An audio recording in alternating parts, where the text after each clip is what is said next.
Lately, Jake has been wanting to go back to skateboarding and wanted to achieve his life goal, to land a kickflip. So, I allowed him to buy a second-hand skateboard for only 60 dirhams. It has been 15 years since I last skated, and the only trick I was able to land back then was an ollie. So ever since, it was a life goal for me to land a kickflip. And I told myself that I have to commit, even though now I'm old and rusty.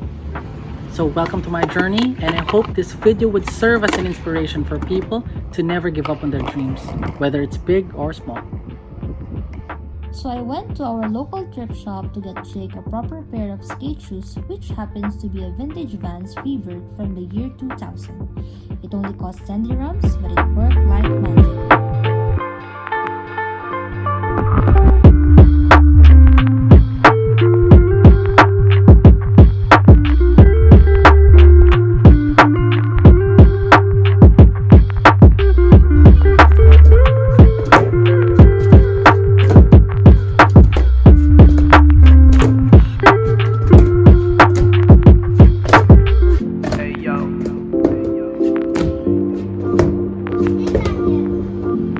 Meanwhile,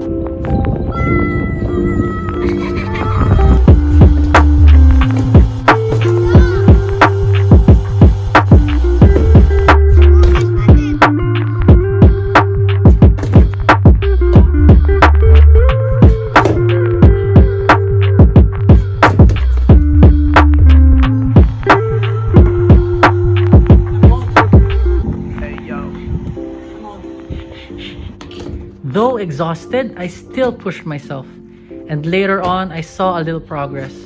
I'm starting to land both feet, but it's not clean, and I always end up falling on the left side. Oh, I saw you! Oh, that was so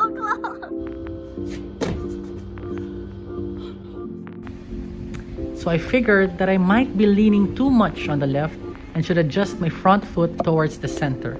And this was what happened.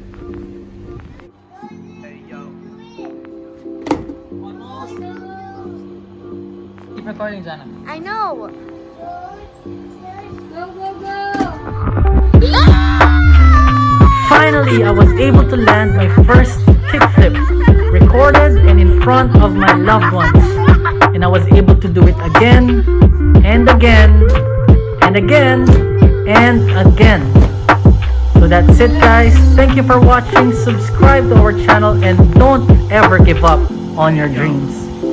Peace!